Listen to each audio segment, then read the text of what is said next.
Halo YouTube, selamat datang di video pertama Coder Aulia. Sekarang kita bakal belajar coding di Free Code Camp. Di sini juga ada banyak materi-materi yang akan kita bisa pelajarin. Sekilas tentang Free Code Camp, yaitu adalah sebuah tempat belajar yang dibikin oleh Quincy Larson. Dia itu seorang guru yang berdedikasi untuk memberikan pembelajaran mengenai coding, teknologi secara gratis di internet. Intinya sih website ini gratis ya. Kalau misalkan lo mau donasi juga bisa, di sini ada tombol donasi. Kita bakal pakai ini gratis, bisa belajar apa aja. Di sini ada beberapa materi. Yang pertama dari bikin web design yang responsif, habis itu ada JavaScript algoritma dan data structure, habis itu bikin front end nyampe ke bawah-bawah itu gue juga nggak tahu sih. Data analysis, information security. Pokoknya keren sih kalau misalkan mau belajar yang gratis, yang tapi syaratnya mungkin bisa bahasa Inggris gitu ya. Kalau misalkan nggak bisa, kayak bakal susah karena banyak instruksi dan soal-soalnya juga kan pakai bahasa Inggris. Oke, kita akan langsung ke responsive web design. Kebetulan juga gue kan udah lama banget nggak karena gue kuliah psikologi, jadi udah lama nggak coding lagi. Makanya sekarang kita bakal belajar dari awal, kita bareng-bareng belajar. Yang pertama adalah basic HTML and HTML5. Ini adalah markup language yang bisa kita gunakan untuk menampilkan data atau tampilan di browser kita. Kita mulai di sini ada course-nya ada 28 sampai bawah. Kita lihat yang lain juga ada nih sampai akhirnya di materi ini ada project yang perlu kita selesaikan, yaitu membuat sebuah halaman-halaman tertentu ini kayak attribute page, survey form dan lain-lain. Kita balik lagi ke basic HTML, expand course, habis itu kita ke say hello. Nah, di sini sebelah kiri itu ada instruksi, di sebelah yang tengah ini ada code editornya, yang di sebelah kanan ini ada preview kalau udah tampil. Dan ada instruksi, habis itu kita bisa di sini biasanya kita sesuai instruksi di sini ya. Habis itu di sini juga ada kayak objektif yang harus tercapai dari apa yang perlu kita kerjakan gitu. Nah, kalau udah kita klik run test, atau kita juga di sini kalau misalkan bingung kita bisa lihat video, habis itu bisa minta bantuan atau ngeliat bantuan dari forum. Nah, kalau berhasil kita bakal ada pop up seperti ini. Habis itu kita klik submit, go to next challenge. Nah, selanjutnya kita apa nih? Bikin kedua. Jadi kalau tag semuanya itu sebenarnya nggak perlu diapalin karena ada documentation. Kalau misalkan mau bingung bisa cari di internet, pasti ada. Kita nggak perlu ngapalin sih sebenarnya. Kalau apal pun bagus, karena tapi kan manusia pasti ada batas limitasi memori ya. Dan kalau di code editor misalnya di Visual Studio Code tuh ada banyak itulah bantuannya. Jadi misalnya lo bingung atau lupa tag-tagnya, kita bisa ada nama istilahnya snippet gitu, jadi bakal muncul bantuan. Kita bakal coba terus sampai bosen. Nah, di dalam isinya kita bikin di bawahnya, kita bikin tag P. Tag P itu adalah untuk bikin paragraf. Tulisannya hello paragraph. Nah, jadi kalau misalkan di HTML tuh biasanya kita ditulis pakai lowercase atau huruf kecil ya. Misalkan P untuk tag paragraf, habis itu H2, H1 juga H-nya tuh kecil gitu, dan tag-tag lainnya nanti kita baru pelajarin juga huruf kecil. Kita lanjut, ini apa nih sekarang? Fill the blank with placeholder. Nah, jadi kalau misalkan apa istilahnya? Replace the text in set. Kalau kita pakai kata-kata lorem ipsum, jadi teks dummy yang bisa kita pakai kalau misalkan kita buat contoh dalam proyek kita gitu. Bener kan? Oke. Nah, jadi di HTML juga atau di beberapa pemrograman, bahasa pemrograman, kalau di HTML kan bahasa markup, Tapi kalau di pemrograman juga ada, itu namanya comment. Kita bisa bikin ini nggak akan diproses oleh compiler atau apapun itu yang akan menjalankan kode kita. Jadi kita bisa menghapus ini. Kalau tanda komen di HTML tuh pakai kurung siku, tanda seru, strip sampai di belakangnya juga, tapi nggak ada tanda serunya. Kita hapus, ini juga kita hapus. Itu untuk menghilangkan komen atau kita bisa menjalankan tag HTML di sini. Oke, kita lanjut apa lagi nih? Nah, di sini instruksinya kita komen H1 dan P. Jadi kita bisa di sini ini kita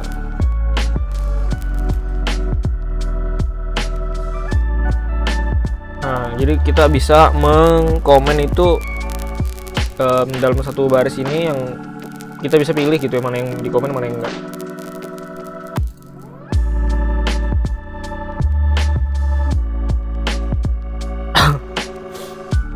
Nah, kita bisa juga ngapus itu kayak teks biasa sih, kita tinggal hapus.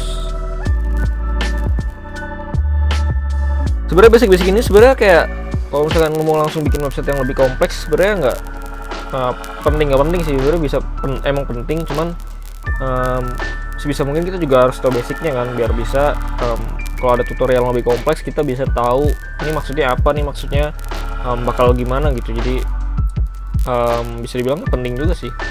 Nah, ini ada kita pengenalan pada HTML5, yaitu ada beberapa tag yang to the point. Misalkan kalau bisa kan kita pakai nanti ada istilahnya div gitu. Nah, kalau di sini kita bisa langsung pakai main, ada header, ada footer. Jadi tag-tag ini sesuai dengan fungsinya dan penempatannya gitu. Kalau header kan bisa di atas, footer ada di bawah, main itu bisa untuk konten dan sebagainya.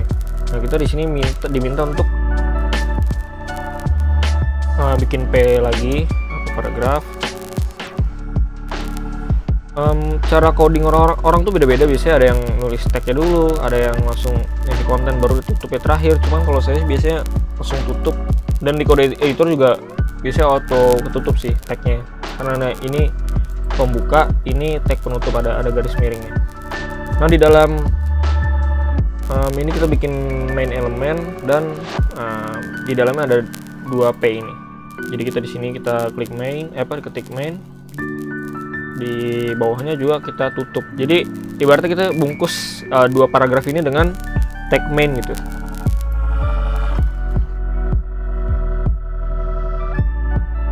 Oke, kita lanjut ke ini kita akan menambahkan gambar. Selain teks tentunya di HTML juga kita bisa menambahkan gambar dengan menggunakan tag img. Di sini ada beberapa atribut seperti alt, itu misalnya kita hover atau kita arahkan pointer atau kursor kita ke dalam teks, itu biasanya akan muncul tulisan gitu. Sekarang kita akan coba bikin gambar di dalam tag main, di dalam bungkus main. Kita klik kita ketik img, src itu source. Nah, kita pakai di sini udah disediakan.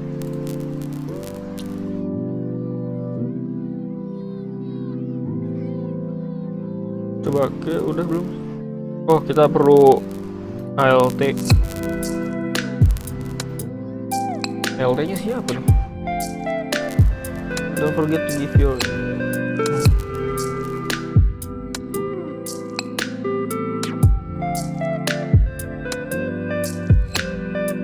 Oke, kita lanjut ke link. Nah, ini juga sama. Misalkan kita mau menghubungkan satu halaman atau ke halaman lain, atau dari halaman kita atau website kita ke website lain, misalkan ke Google, ke Facebook atau apapun. Nah, ini di sini contohnya kita bikin link menggunakan anchor text. Itu ternyata kepanjangan dari anchor, gue juga baru tahu sih dari sebelah ini kayaknya. Ke free cap foto. Nah, bisa kita harus perlu melengkapi dengan HTTPS ini atau HTTP biar nggak dia sangka ke dalam halaman kita sendiri gitu. Biasanya kayak gitu sih. Kalau misalkan kita tanpa ini, dianggapnya di halaman kita sendiri. Nah, di sini di dalamnya, di antara tag E ini kita perlu menuliskan anchor tag-nya gitu. Kita di sini kita klik tes coba. Oke. Nah, di sini kalau misalnya mau donasi juga bisa $5 setiap bulan atau gratisan. Kita sekarang nih ke internal. Jadi kita akan bikin section kontak header. Ketika kita klik kontak linknya, kita akan ke halaman atau ke bagian kontak. Footer. Oke. Kita di sini kita perlu menambahkan ID karena di sini yang kita panggil kan pakai hashtag gini, itu artinya ID. Kalau misalkan nggak ada hashtagnya, itu kita menggunakan kelas. Kalau misalkan di apa namanya, nanti kalau kita udah belajar CSS bakal lebih paham sih. Di sini footer. Nah, di linknya ini kita perlu edit dan kita menghapus target. Jadi di beberapa fungsi HTML di anchor text ini kita bisa menggunakan target gitu. Kalau blank berarti kita buka ke tab baru. Nah, kita hapus ini dan kita di sini kita hapus menggunakan footer. Nah, di apa lagi nih? Tulisannya diganti menjadi jump to. So, kita klik. Nah, langsung ke footer ya. Oke, mungkin video pertama ini kita bakal sudahi di sini karena ini buat apa ya? Berarti ya belajar bareng lah. Kita belajar mulai dari HTML, habis itu kita ntar jalan ke JavaScript dan lain sebagainya.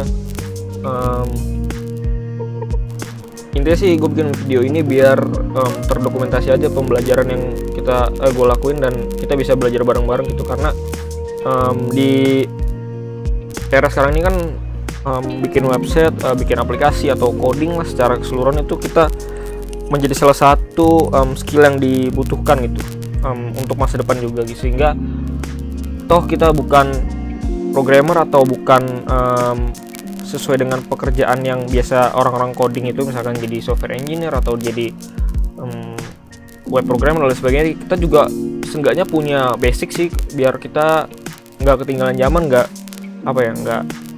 biar kita bisa up to date lah gitu sama skill-skill yang dibutuhkan di masa depan gitu. Gitu aja sih. Terima kasih kalau udah nonton, semoga bermanfaat. Kita bakal belajar bareng mengenai terutama di website design dan development, karena itu expertise yang bisa dibilang yang gue miliki cuma itu doang. Jadi kedepannya kita juga bakal update lagi, semoga bisa ketemu lagi. Oke, terima kasih, see you next time.